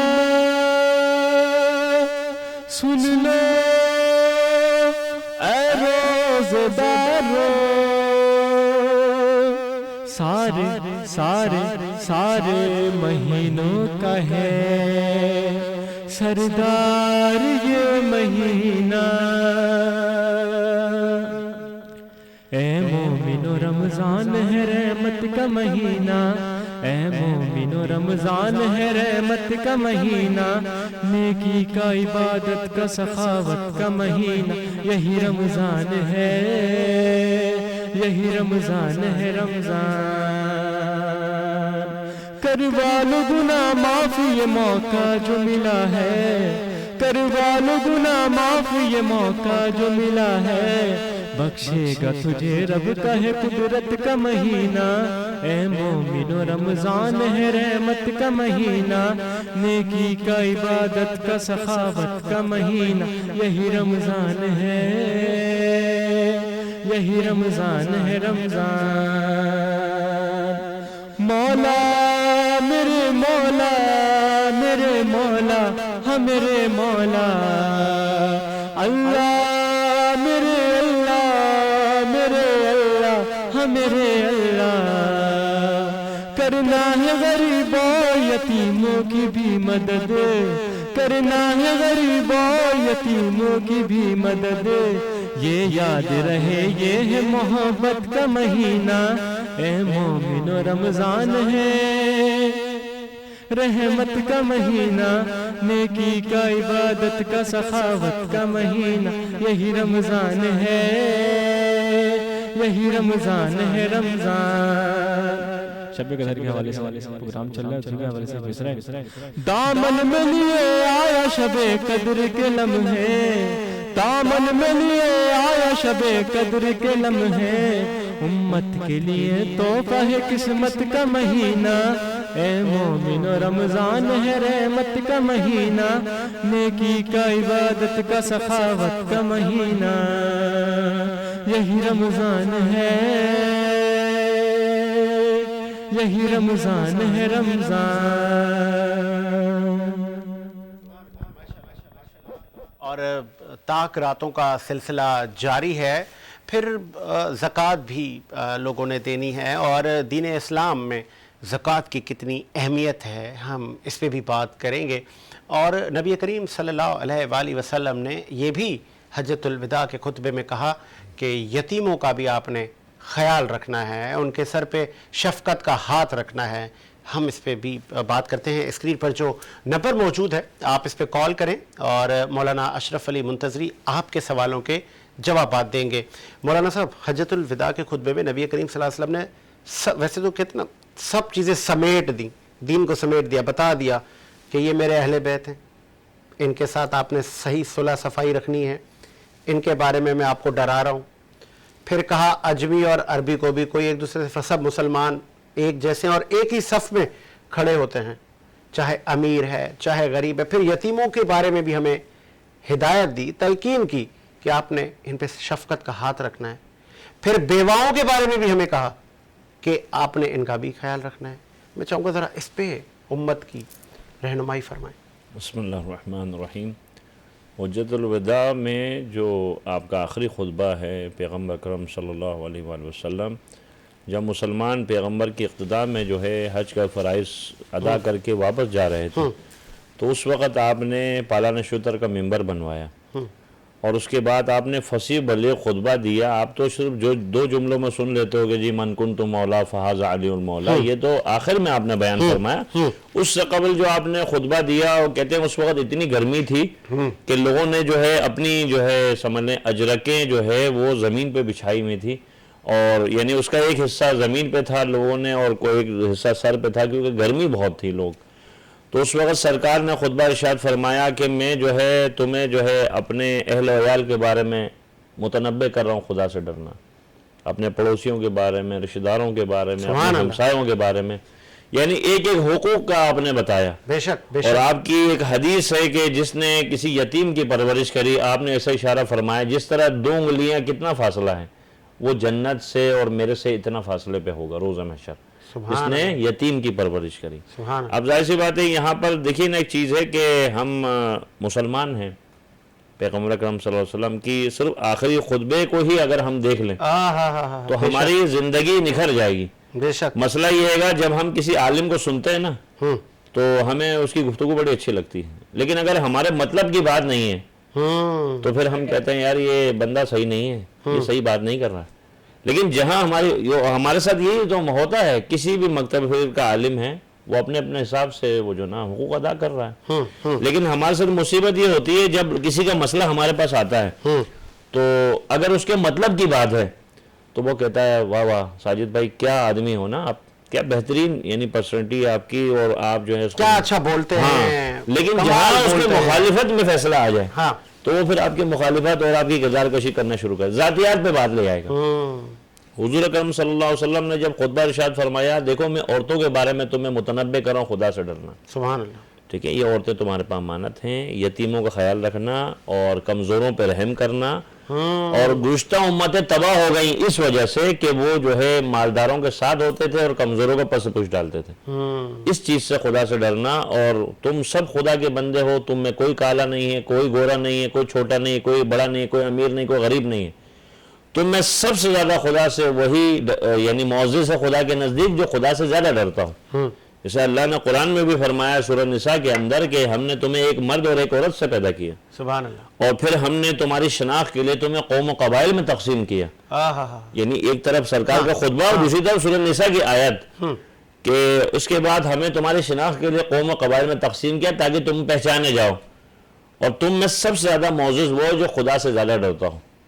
مسئلہ یہ ہے گا جیسے لغاری کو جو ہے جوکھیو اچھا نہیں لگتا, صحیح ہے نا, مثلا فلاں برادری کو فلاں برادری اچھا نہیں لگتا. میں کسی کی ذاتیات پہ بات نہیں کر رہا ہوں, یعنی ہماری مینٹلٹی ہر کوئی سوچتا ہے کہ ہر کوئی سوچتا ہے جیسے مہر کو جتوئی اچھا نہیں لگتا. بات وہی ہے نا, ہر بندے کو دوسرے بندے میں نقص نظر آتا ہے. دیکھیے ایک چیز ہے, پیغمبر اکرم صلی اللہ علیہ وسلم کی سیرت دیکھے نا, آپ نے کیا ایسی جادو کی چھڑی تھی آپ کے پاس کہ آپ نے ایک مہاجر کو انصار کا بھائی بنایا. سبحان اللہ. آپ نے بنایا نا. یہ وہ لوگ تھے کہ جو لٹیرے تھے, عرب میں تو مشہور ہیں, وہ قافلہ جو جا رہا ہے کیونکہ وہاں تمام چیزیں ترسیلہ, اس ٹائم پہ یہ ممالک نہیں ہوتے تھے اس طریقے سے, مطلب ظاہر سرحدیں نہیں تھی. مثلا وہ قافلہ تجارت جو جاتے تھے, یہ عرب کے ڈاکو تو بڑے مشہور تھے جو صحرا میں ہوتے تھے, اور وہ باقاعدہ بیٹھ جاتے تھے, جیسے کوئی قافلہ جاتا تھا تو اس قافلے کو لوٹتے تھے. تو لہٰذا پیغمبر کی تربیت ہے, جو کل کے لٹیرے تھے آج کے امین بن گئے, کل کے جو ایک دوسرے کے خون کے پیاسے تھے. یعنی عرب اس حد تک جہالت پہ تھا کہ اگر کسی نے کسی سے آگے گھوڑا بڑھا دیا, اس بات کے اوپر قبیلوں میں 40 سالہ جنگ ہوتی تھی, خون خرابہ ہوتا تھا. ایسا ہی ہے. تو سرکار نے جو ہے آپ نے فرمایا کہ بھئی مہاجر انصار کا بھائی, تاریخ میں سچ بھی ہے, تاریخ میں حادثات بھی ہیں. دیکھیے بہت سی چیزیں ایسی ہوتی ہیں سینسیٹیو ہوتی ہیں جو ہم نہیں, ہر بات ہر جگہ پہ نہیں کر سکتے. مثلا کوئی بات سینسیٹیو ہے وہ آپ پبلک پلیس میں نہیں کر سکتے. ایسے میں چاہوں گا کہ چونکہ ہم بہت ہی بڑی جو پلر شخصیات ہیں دین کی, اس پر ہم نے بات کی, ان کی جو سروسز ہیں دین اسلام کے لیے ان پہ روشنی ڈالی. میثم تمار مولا علی ہم نے ذکر سنا ہے. میثم تمار دراصل یہ مولا علی کے صحابی بھی تھے, اور بہت یعنی عشق علی میں یعنی پیش تھے. یعنی سمجھ لیں ایک لحاظ سے آپ دیوانہ کہہ لو, علی کا کوئی دیوانہ تھا تو میثم تمار تھا. یہ علی کا وہ عاشق تھا کہ علی خود اس سے ملنے جاتے تھے. سبحان اللہ. اور علی جس دن اگر میثم سے ملاقات نہ ہو علی کو چین نہیں. یعنی آپ دیکھیں مولا علی سے میثم کی محبت اور میثم کی مولا علی سے محبت کا حال یہ ہے کہ مولا علی علیہ السلام خود میسم کی کھجور کی دکان تھی, سبحان اللہ. کھجور کی دکان تھی. اور چلے ایک کال غالباً لینڈ ہوئی ہے, ہم ذرا پوچھ لیتے ہیں مولانا کلامی کے لیے معذرت. السلام علیکم. وعلیکم السلام. سر نام بتائیے گا, کہاں سے مخاطب ہیں؟ حیدرآباد. حکم کریں سر, کیا سوال ہے آپ کا خاص کری صاحب؟ ہمارا سوال مولانا صاحب سے یہ ہے کہ ہمیں گاؤں میں رہنے والے, ٹھیک ہے, وہاں سے ہمیں حیدرآباد جانے کے لیے 30 کلومیٹر کا راستہ ہے. ٹھیک ہے. وہاں اگر ہم جائیں, ہمیں صبح کے ٹائم جانا پڑتا ہے, یہ پتا ہے کہ ہمیں واپسی آنے میں شام کو 5 بج جائیں گے, کیا ہمارا روزہ مکمل ہو سکتا ہے؟ آپ کو واپسی آنے میں شام کے 5 بج جاتے ہیں؟ جی جی. تو اور صبح کس ٹائم نکلتے ہیں آپ؟ 9 بجے. 9 بجے نکلتے ہیں. تو روزہ تو آپ اذان مغرب سے افطار کرتے ہیں نا؟ نہیں, یہ کوئی روزہ قصر وغیرہ نہیں ہو سکتا. دوبارہ فرمائیے گا. قصر کے بارے میں سوال کر قصر کے بارے میں آپ سوال کر رہے ہیں. آپ کا سوال مولانا صاحب سمجھ گئے اور جواب سنیں. آپ قصر کے بارے میں سوال کر رہے ہیں نا؟ جی جی جی. ہاں ہاں, ٹھیک ہے. صاحب بہت شکریہ آپ نے حیدرآباد سے کال کی. یہ آپ ایک چیز اور, یہ جو آپ جو ہے ڈیلی کی آپ کی روٹین ہے جانے کی؟ نہیں, یہ میری ڈیوٹی ہے حیدرآباد میں. میں 1 منتھ میں 3 دن جاتا ہوں گھر چھٹی پہ. ٹھیک ہے. میری رہائش حیدرآباد میں, مگر گاؤں میرا 30 کلومیٹر دور ہے. 27 دن آپ ٹریول کرتے ہیں؟ جی جی. نہیں 27 دن میں یہی پہ اسٹے ہوں حیدرآباد. 3 دن ٹریول کرتے ہیں؟ جی جی. 3 دن میں اپنے گاؤں میں ہوتا ہوں چھٹی کے ساتھ. اچھا اچھا, ٹھیک ہے جی, بہت شکریہ. خاص کری صاحب آپ جواب سن لیے ذرا. جی مولانا. دیکھیے ایک چیز ہے, ایک ہے شریعت مقدسہ کا یہ واضح طور پہ حکم ہے کہ ظاہر 10 دن سے کم کا جو ہے فاصلہ ہے اس میں نماز و روزہ قصر ہے, ٹھیک ہے. لیکن ایک مسئلہ ہے کثیر السفر, ایک بندہ ہے کثیر السفر, وہ مسئلہ ایسا ہے جیسے ایک مثال ہے ایئر لائن میں کام کرنے والے, مثلا وہ یہاں سے فلائٹ لے کے جا رہے ہیں اسلام آباد سے فلائٹ لے کے آ رہے ہیں کراچی, ٹھیک ہے. جو جس کی ڈیلی کی روٹین ہے اس بندے کے لیے نماز روزہ قصر نہیں ہے, کیونکہ اس کی تو کثیر و سفر ہے نا. وہ مثلا یہاں سے جیسے کاروباری کوئی ہستی ہے, شخصیت ہے, یا کوئی اہم رہنما ہے, جیسے ہمارے مذہبی رہنما ہیں, ان کو مثلا آج وہ کراچی میں ہے, کل وہ اسلام آباد میں ہے, پرسوں, یعنی اس طریقے سے جو بندہ ہے, ایسے بندے کے لیے جو ہے ظاہر سی بات ہے کثیر و سفر ہے, اس پہ انہی چیزیں لاگو ہوتی. لیکن یہ جو بتا رہے ہیں یعنی 10 دن سے کم کا جو قصد ہے, تو ظاہر سی بات ہے ابھی چونکہ وہ وہیں پہ ان کا رہنا ہے, 27 دن وہ بندہ وہاں رہتا ہے, 3 دن کے لیے وہ گاؤں آتا ہے, 3 دن کے لیے تو وہ قصر ہی ہے, ظاہر سی بات ہے. اچھا, اس میں کن کن چیزوں کا قصر اس میں یہ ہے جی, نماز روزہ قصر ہے, ظاہر سی بات ہے. 10 دن سے کم کا جو اسٹے ہے, 10 دن سے جو کم کا اسٹے ہے جو ہے نا, شریعت کہتی ہے اس کے اوپر جو ہے آپ کو قصر ہے. مثلا اگر 4 رکعتی نماز جو پڑھو گے وہ آپ 2 رکعتی پڑھو گے. روزہ آپ رکھ نہیں سکتے, قصر میں تو روزہ نہیں رکھو گے نا, آپ بعد میں رکھو گے, ایک مثال ہے. تو کہنے کا مقصد ہے 10 دن سے کم پہ جو ہے اگر آپ سفر کر رہے ہو تو اس میں آپ کی نماز اور روزہ دونوں قصر ہے. قصر کا مطلب یہ نہیں کہ معاف ہے, قصر کا مطلب ہے کہ ابھی آپ نہیں رکھ سکتے, بعد میں پھر آپ اس کی قضا کرو گے, ظاہر سی بات ہے ابھی سفر کی وجہ سے بعد میں رکھنا ہے.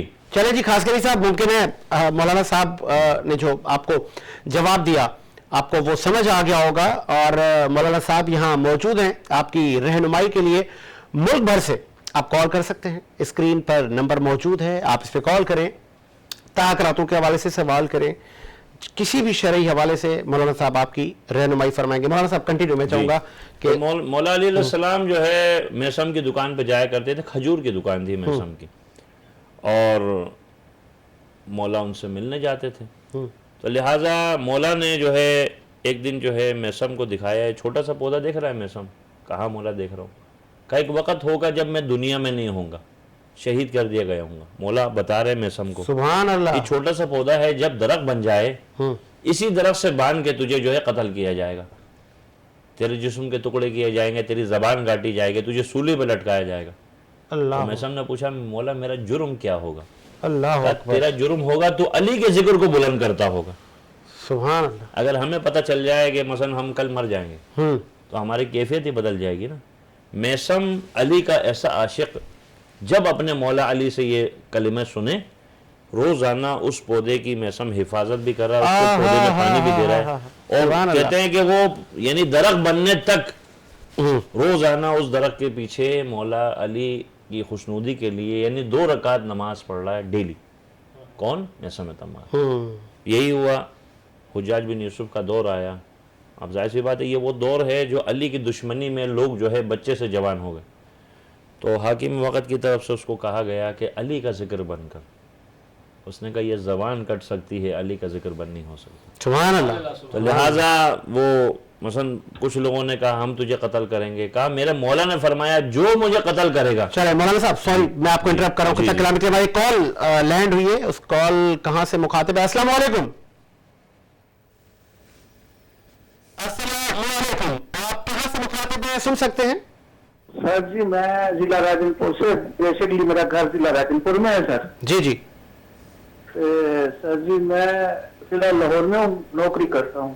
سوال آپ کا کوئی اور آپ کا نام کیا ہے حضرت؟ میرا نام جلیل حیدر ہے سر. جلیل حیدر, کیا پوچھیں گے آپ علامہ اشرف سے؟ یہ پوچھنا چاہتا ہوں کہ ہر کسی کو پتا ہے کہ جی سر میں علامہ صاحب سے پوچھنا چاہتا ہوں کہ حضرت مولا علی امیر المومنین ہے. جی جی. سر جی میں جمعہ پڑھنے گیا ہوں. جمعہ کے خطبے میں نا جی جی مجھے صحابہ سے کوئی اعتراض نہیں ہے کہ انہوں نے 3 خطبے کے اندر 3 لوگ شخصیت کا نام لیا ہے. ٹھیک ہے. انہوں نے کہا ہے کہ امیر المومنین حضرت ابو بکر صدیق, ٹھیک ہے. امیر المومنین حضرت عمر فاروق. ٹھیک ہے. تیسری شخصیت کا نام انہوں نے ایسے لیا ہے کہ میں جمعے پڑھنے سے بےتاب ہو گیا تاکہ میں نہ پڑھوں. اچھا انہوں نے کہا کہ حضرت علی رضی اللہ عنہ. اچھا. اب میں علامہ صاحب سے پوچھنا چاہوں گا کہ میں اس کے پیچھے دوبارہ نماز پڑھ سکتا ہوں؟ ٹھیک ہے. آپ کا سوال مکتب فکر کون سا ہے؟ آپ کس مکاتب فکر سے ہیں حضرت؟ میں اہل سنت جماعت کا ہوں سر. اہل سنت کے ہیں آپ. بہت شکریہ آپ نے لاہور سے کال کی. مولانا صاحب سے پوچھتے ہیں کہ مولانا صاحب ان کی انہوں نے بڑا گہرا سوال کر دیا سر. دراصل بات یہ ہے کہ امیر المومنین تو حضرت علی علیہ السلام کا لقب ہے. امیر المومنین جو نا جو ہے وہ مولا علی علیہ السلام کے لیے کہا جاتا ہے. یہاں تو خیر ہر صحابی کو آپ امیر المومنین بنانے کے چکر میں دیکھیے اس میں میری اپنی مرضی منشا شامل نہیں ہے. جو لاہور سے حضرت میں وہی عرض کر رہا ہوں میں وہی عرض کر رہا ہوں. دیکھیے ایک چیز ہے کہ ہم اس کے اوپر پہلے بھی پروگرام کر چکے ہیں. شاید اچھا کہیں ان کا یہ تو سوال نہیں تھا کہ ہم نے اکثر سنا ہے مولانا کہ ایک امام نماز پڑھا رہا ہے, اگر مجھے پتہ چل جائے اس کے قول و فعل میں تضاد ہے تو میری اس کے پیچھے نماز نہیں ہوگی. نہیں ہوگی, ظاہر سی بات ہے. ایک چیز ہے دیکھیے, ایک بات میں آپ کو عرض کروں کہ امیر المومنین صرف اور صرف مولا علی علیہ السلام ہیں. باقی ایک مثال ہے, کوئی بھی بندہ پہلی بات ہے آپ کسی بھی پیش امام کے پیچھے نماز پڑھ رہے ہیں, اگر آپ سمجھتے ہیں پہلی بات تو یہ کہ اگر پیش نماز جو ہے تکبیر کہنے سے پہلے استغفار پڑھ رہا ہے یا تکبیر کہہ رہا ہے, آپ اس کی استغفار کے اوپر اکتفا کر کے نماز پڑھیں, اس کا اللہ کا معاملہ ہے. صحیح, سبحان اللہ. ٹھیک ہے نا. اطمینان کے اوپر عبادت خدا کو پسند ہے. شک و تردد میں انسان کی نماز ویسے بھی نہیں ہے, چاہے بیت اللہ میں پڑھ رہے ہوں یا آپ اپنے وطن میں پڑھ رہے ہیں. ٹھیک ہے, جب آپ نے استغفار پڑھی کسی بھی پیش نماز نے, چاہے وہ کسی بھی مکتب سے. کال ہے. السلام علیکم سر. وعلیکم السلام. حضرت کہاں سے بات کر رہے ہیں؟ جناب میں کر رہا ہوں. نام آپ سوال بتائیے گا. سوال یہ ہے کہ یہ رمضانوں میں شادی ہو سکتی ہے؟ رمضان المبارک میں نکاح ہو سکتا ہے اور شادی مطلب جو تقاریب ہیں رخصت یہ ایسا ہی ہے؟ جی جی جی. یہ آپ کا سوال ہے. آپ کا نام حضرت؟ میرا نام مظہر ہے. مظہر آپ کراچی سے بات کر رہے ہیں؟ خیرپور سے بول رہے ہیں. کراچی سے بات کر رہے ہیں. اچھا ٹھیک ہے, بہت شکریہ مظہر. مولانا سے پوچھ لیتے ہیں. بہت شکریہ آپ نے کال کی ہماری نشریات میں. شریعت میں تو خیر ایسا کوئی مسئلہ نہیں ہے. رمضان المبارک میں دیکھیے ایک چیز ہے, تقریبات کر سکتے ہیں. مسئلہ کہنے کا یہ ہے جیسے ہم مکتب اہل بیت کے پیروکار جب بھی کوئی کام کرتے ہیں تو ہماری اولین ترجیح ہوتی ہے جس دن ائمہ اہل بیت علیہ السلام میں کسی کی ولادت ہے اس دن ہم اپنے بچے کی یا بیٹی کی شادی یا تقاریب رکھتے ہیں. مطلب یہ کہ جب یعنی شرع میں مسئلہ نہیں ہے. ہاں خوشی یعنی نحس ایام بھی دیکھنا پڑتا ہے نا. ظاہر سی بات ہے, مثلا کہتے ہیں کہ دنوں سے دشمنی نہیں کرو ورنہ وہ تم سے دشمنی کریں گے. ویسے تو سورہ رحمان میں اللہ نے فرمایا کل یوم ہوا فی شان, ہر دن اللہ کا ہے. ٹھیک ہے, لیکن مسئلہ یہ ہے گا کہ کچھ نحس ایام ہیں مثلا ان چیزوں کا ساتھ کا خیال رکھنا پڑتا ہے. مثلا شادی کے لیے بہتر ہے کہ بھائی جیسے استخارہ ہم کراتے ہیں, سبحان اللہ. اسی طریقے سے ماہ رمضان المبارک تو پورا سراپا رحمت ہے, لیکن یہ گا کہ تقدس کا خیال رکھنا چاہیے. جیسے ان ایام میں شہادت کے ایام بھی ہیں, ولادت کا ایام بھی ہے, نزول قرآن بھی ہے. سبحان اللہ. تو یعنی نیک ساعت میں آپ کوئی ایسی اس میں آپ تقریب رکھیں, کوئی حرج نہیں ہے, شریعت میں کوئی مسئلہ نہیں ہے. سبحان اللہ. بس یہ جو مثلا میں نے عرض کی ہے نا, جیسے ایک مثال دے رہا ہوں, اگر کسی گھر میں جنازہ اٹھ رہا ہے ہاں تو تم وہاں شادی کی دعوت کا کارڈ دینے جاؤ تو کیا اس کی کیفیت ہوگی؟ اس سے بس اس سے زیادہ میں کیا جواب دے دوں گا. بہت خوبصورت بات کی. میں چاہوں گا کہ آپ میثم تمار پہ تھے. ہاں, میثم تمار, مولا علی علیہ السلام جو ہے نے میثم کو بشارت دی کہ تمہاری شہادت ایسے ہوگی, اس طرح تم شہید کیے جاؤ گے. تو مولا علی علیہ السلام کی شہادت ہوئی 40 ہجری میں. اس کے بعد جو ہے میثم ذکر علی کرتا تھا. سبحان اللہ. تو حاکم وقت کی طرف سے میثم کو پیغام بھیجا گیا, ڈرایا گیا, اور اس کے بعد اس کو قید کر لیا. قید کیا تو اس کے بعد کہتے ہیں کہ میثم کو کوڑے بھی مارے گئے, تشدد بھی کیا گیا. کیوں؟ ذکر علی نہ کرو. اہل بیت سے محبت کی جرم میں قید و بند کی صحبتیں تمام اٹھائی. اس کے بعد میثم مسکرانے لگا. تو میثم سے پوچھا بھائی کیوں مسکرا رہا ہے؟ کہا میرے مولا علی کی بات سچ ہو رہی ہے. اس کے بعد اسی اور یہ بھی فرمایا کہ جو تجھے قتل کرے گا وہ شقی قلب ہوگا, ناصبی ہوگا, ولد الزنا ہوگا. یعنی یہ تمام یعنی ارشادات مولا علی علیہ السلام نے ارشاد فرمائے تھے. تو اس کے بعد جب وہ سنا تو اس نے باقاعدہ حکم دیا جلاد کو, بھئی اس کے جو نا پہلے اعضاء جوارے جدا کرو. میثم کی زبان جو ہے ایک مثال کاٹی گئی, اعضاء جوارے کاٹے گئے. یعنی یہ میں یہ سمجھتا ہوں, دیکھیے کہ بنو امیہ نے جو ظلم کیا اہل بیت اور ان کے چاہنے والوں کے اوپر, وہ یہی تھا, وہ خائف تھے, دنیا کی دولت تھی. مثلا روایتوں میں یہاں تک کہ جملے موجود ہیں کہ بعض لوگوں نے اپنے جیسے مشیر ہوتے ہیں انہوں نے مشورہ دیا, بھائی دیکھیں ایک مثال ہے, تخت اقتدار تو آپ کے پاس ہے, مگر پھر بھی لوگ اہل بیت کے قریب ہیں, تو آپ اپنا پیسہ خرچ کریں, تھوڑا لوگوں کو اپنے قریب کریں. ایسا ہی ہے. تو وہ تو تخت پہ بیٹھا ہوا کہنے لگا ٹھیک ہے اقتدار دولت ہمارے پاس ہے, مگر کچھ کام ایسے ہی, یہ دولت بھی کام نہیں آتی, یہ خدا کا وعدہ ہے. سبحان اللہ. بہت خوبصورت بات کی مولانا اشرف علی منتظری نے. اور مجھے پروڈیوسر صاحب بریک کا کہہ رہے ہیں, ایک بریک لیتے ہیں, لیکن اسکرین پر جو نمبر موجود ہے آپ اس پہ کال کریں. مولانا اشرف علی منتظری آپ کو جوابات دیں گے. ایک بریک لیتے ہیں حضرت, اور بریک کے بعد حاضر ہوتے ہیں.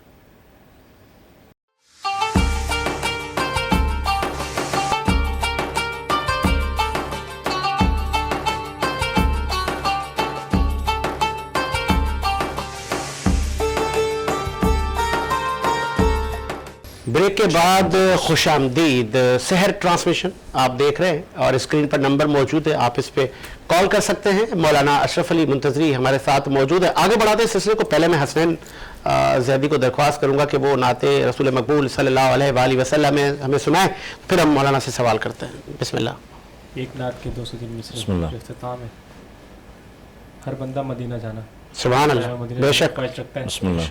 مدینہ ہے دل اس کا میری نظر میں, مدینہ ہے دل اس کا میری نظر میں, ہے جس دل میں آل ابائے محمد, ہے جس دل میں آل ابائے محمد, نہیں کچھ یہاں ماں سوائے محمد, یہ دنیا بنی ہے برائے محمد.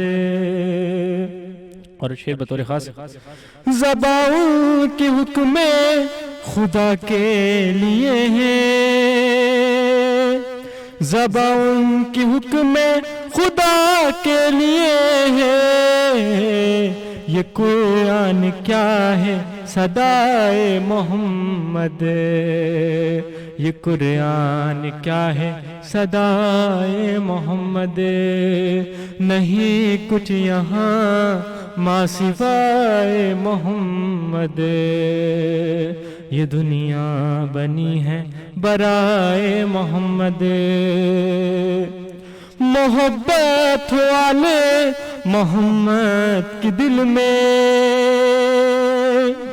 محبت والے محمد کی دل میں, محبت والے محمد کے دل میں، یہی چاہتا ہے خدائے محمد، یہی چاہتا ہے خدائے محمد، نہیں کچھ یہاں ماں سوائے محمد، یہ دنیا بنی ہے برائے محمد، محمد محمد محمد محمد محمد محمد محمد محمد۔ سبحان اللہ سبحان اللہ، ماشاء اللہ ماشاء اللہ، اور آپ پر لاکھوں درود و سلام۔ لاسٹ میں چونکہ اختتام کے قریب ہم جا رہے ہیں مولانا، نبی کریم صلی اللہ علیہ وآلہ وسلم کا دین ہم تک آسانی سے نہیں پہنچا، دین نبی کے گھر پہ اتر رہا ہے، جبرائیل وہی لا رہے ہیں، اور اسی گھر میں بی بی فاطمہ الزہرا اور حسنین کریمین اور مولا علی ہیں، پھر وہاں سے دین باہر ٹریول کرتا ہے، سفر کرتا ہے، پھر بلال حبشی کو بھی اپنی آغوش میں لیتا ہے، سلمان فارسی کو بھی اپنی آغوش میں لیتا ہے، کیا کہیں گے؟ بسم اللہ الرحمن الرحیم، کہ پیغمبر اکرم حضرت محمد مصطفیٰ صلی اللہ علیہ وسلم سے جو بھی مسلمان عقیدت و محبت کا اظہار کرتا ہے، سبحان آپ فرماتے ہیں کہ قُلْ لَا أَسْأَلُكُمْ عَلَيْهِ أَجْرًا إِلَّا الْمَوَدَّةَ فِي الْقُرْبَى، میں تم سے یعنی اجر رسالت کا کوئی میرا تقاضا نہیں ہے سوائے اس کے کہ میری اقربا سے مودت کرو۔ ظاہر ہے دین جو ہے نا پھیلا پیغمبر کے اخلاق سے، اہل بیت کے اخلاق سے، ان کی جو ہے سیرت سے، لیکن اس کے ساتھ ساتھ جو ہے ظاہر ہے اس وقت جو ہے پوری دنیا میں جتنا بھی کوئی مسلمان رہتا ہے، بندہ خدا رہتے ہیں، مومنین رہتے ہیں، ان تمام کی یہ ترجیح ہے۔ دیکھیے مثلا ایک مثال ہے، مکتب اہل بیت کے پیروکار جب بھی پیغمبر کا یا ان کی آل کا نام سنتے ہیں تو ان کے نام پہ درود بھیجتے ہیں، سبحان اللہ سبحان اللہ، اور ویسے بھی درود بھیجتے ہیں، اللہم صلی علی محمد وآل محمد، اے اللہ رحمت نازل فرما محمد اور ان کی آل پر۔ ظاہر ہے محمد ان کی آل سے مراد جو ہے اس میں کون ہے؟ آپ کے گھر والے ہیں۔ ہر انسان کی خواہش ہے کہ ہم روزہ رسول کو چومیں، سبحان اللہ، روزہ رسول کی زیارت کریں، تو کم مثلا ٹھیک ہے ہم روزہ رسول کی جالی پہ ہم نہیں پہنچ سکتے، لیکن مثلا ایک عقیدت ہے جہاں تک بھی ہمارا ہاتھ چلا جاتا ہے، خدا آپ کو بھی لے جائے، مجھے بھی لے جائے، آمین آمین، جو بھی ہمارے سننے والے ہیں وہ بھی جائے، روزہ رسول کی زیارت کریں۔ لیکن دیکھیے ایک چیز ہے کہ اب دیکھیے ہم رسول اللہ کو ہم نے نہیں دیکھا، ہم نے ان کی آل کو نہیں دیکھا، اسی لیے پیغمبر اکرم صلی اللہ علیہ وسلم نے فرمایا کہ میرے آخری زمانے میں آنے والے میرے بھائیوں کو میرا سلام ہے۔ ایسا ہی، صحابہ کرام نے کہا یا رسول اللہ ہم آپ کے بھائی نہیں ہیں، کہا تم نے مجھے دیکھا ہے، انہوں نے مجھے دیکھا نہیں ہوگا، سبحان وہ اللہ، سن کے ایمان لے کے آئیں گے، تو لہٰذا وہ میرے بھائی ہیں۔ تو بھائی بات یہ ہے کہ ہم نے پیغمبر کو دیکھا نہیں ہے، ہم نے آل محمد کو دیکھا نہیں ہے، لیکن جب ہم ان کی سیرت کو پڑھتے ہیں سبحان اللہ، ہمیں آل محمد سمجھ میں آتے ہیں، ہمیں پیغمبر کی سیرت سمجھ میں آتی ہے۔ تو لہٰذا اگر ابھی اس وقت کوئی بندہ چاہتا ہے کہ اس کی دنیا آخرت میں خیر ہو، بھلائی ہو، کامیابی ہو، نجات ہو، تو اس کو چاہیے ان کی سیرت کو فالو کرے۔ مسئلہ یہ ہے گا، دیکھیے ایک چیز ہے کہ گھرانے اہل بیت کا یہ طرح امتیاز ہے کہ آپ کے گھرانے سے کبھی بھی کوئی خالی ہاتھ نہیں گیا، بے شک بے شک، یعنی جو ہم حدیث قصہ میں پڑھتے ہیں چادر یمانی، جناب سیدہ کی جو چادر ہے، پیغمبر کی مسجد میں ایک آ گیا شخص، ایک مطلب سائل آ گیا اور آ کے کہنے لگا کہ بھئی میں جو ہے پریشان ہوں اور میری جو ہے نا مدد کریں۔ سرکار نے سلمان کو بھیجا، جا سلمان در سیدہ پہ لے جاؤ، جا کے کہو ایک سائل آیا ہے، اس سائل کو جو ہے نا کچھ دے دو۔ تو گھر میں کچھ نہیں ہے، جناب سیدہ نے وہ یمنی چادر جو ہے دے دی سلمان کو۔ سلمان بز میں پیغمبر میں لے جا، مسجد نبوی میں اعلان کر دے کوئی ہے اس چادر کو خریدنے والا، اس کی جو انکم ہوگی وہ اٹھا کے سائل کو دے دو۔ اللہ، سلمان نے وہ چادر لی، کہا ہے کوئی نبی کی بیٹی کی چادر کو خریدنے والا؟ اب ایک یہودی نے سنا تو یہودی نے اپنے گھر سے جا کے چادر لایا، اس چادر یمانی کو جو ہے اس چادر کے اوپر رکھا اور اپنی مذہبی کتاب دیکھتا جاتا ہے، اور چادر کو دیکھ کے جنا عقیدت اس کی ہے، چادر کو ہاتھ نہیں لگایا اس نے، اللہ، سبحان اللہ، چادر کو ہاتھ نہیں لگایا، اس سائل سے کہا جو تجھے چاہیے میں دینے کو تیار ہوں، اور پھر چادر کو عطر وغیرہ لگوا کر اس نے جو ہے نا واپس جناب سیدہ کو ہدیہ کیا، اور بعد میں مسلمان ہو گیا۔ سبحان اللہ، سلمان قصیدے پڑھ رہا ہے، قربان جاؤں رسول اللہ تیری کی بیٹی تیری چادر پہ، کہ ایک سائل کی حاجت پوری کر دی ہے، غلام آزاد ہو گیا، اور غیر مسلم جو ہے وہ کلمہ پڑھ کے مسلمان ہو گیا، وہ چادر واپس اپنی مالکن کے پاس آ گئی. سبحان اللہ. یہ جناب سیدہ آل محمد کا ترے امتیاز ہے. آپ دیکھیں کہ پیغمبر ہمیشہ ایک جملہ کہتے ہیں، آپ فرماتے ہیں کہ اللہ کی نگاہ میں سب سے سچا مسلمان وہ ہے جس کے اعضاء جوارح سے کسی دوسرے مسلمان کو تکلیف نہ پہنچے. بے شک. جب ہم آپ مسجد میں جاتے ہیں ہم اپنے سے بڑا کسی کو مسلمان نہیں سمجھتے ہیں، بھائی بس اللہ والے تو ہم ہی ہیں. ہاں. لیکن جب مسجد سے ہم باہر آتے ہیں تو ہماری کیپیسٹی کیا ہو جاتی ہے. اسی لیے آپ نے ایمان کا پیمانہ بتایا کہ مسجد میں جا کر اگر بندہ عبادت میں مشغول ہو، اچھا بہت سے لوگ ہیں وہ جلدی جلدی وہ ٹکرے ماری اور فوراً مسجد سے نکل گئے، اگر اس قسم کا ہے تو سمجھ لو بندہ منافق ہے. بھائی خدا کی بارگاہ میں تم جا رہے ہو، تم اپنی ساری فکر باہر رکھ کے جاؤ. سبحان. حضرت علی علیہ السلام فرما رہے ہیں کہ تم نماز کی بجاوری کے لیے اہتمام کرو، تمہارے سارے اہتمام جو ہے نماز کرے گی. سبحان. اول وقت نماز کی بڑی فضیلت ہے، آپ اول وقت نماز پڑھیں پابندی سے. آپ کے رزق میں کمی ہے وہ مسئلہ حل ہو جائے گا، آپ کے کاروبار میں کمی وہ مسئلہ حل ہو جائے گا، آپ کو اولاد کا مسئلہ ہے، آپ کو روزگار کا مسئلہ ہے، آپ کو ترقی چاہیے، آپ کو نجات چاہیے، آپ کو تقوی چاہیے، آپ کو حج کرنا ہے، آپ کو تمام آپ کے مسئلوں کا حل اس میں موجود ہے. شرط کیا ہے؟ اپنی نماز کا اہتمام آپ اس طرح کریں. ابھی آپ سے کہا جائے صاحب آپ کے صوبے کا چیف منسٹر آپ سے ملنے آ رہا ہے، بتائیں. آپ پہلے خود بھی دولہا بنیں گے، گھر کو بھی دلہن کی طرح سجائیں گے، تو اللہ کی بارگاہ میں تم لکیر کا فقیر بن کے جا رہے ہو. ایک صوبے کے چیف منسٹر کے لیے تم اپنے آپ کو دولہا بنا رہے ہو. کیا کھلا تضاد نہیں ہے؟ کھلا تضاد ہے. تو لہٰذا ذرا دیکھے تو صحیح نا. بات یہ کہ خدا فرماتا ہے کہ بھائی حی علی الصلاح حی علی الفلاح.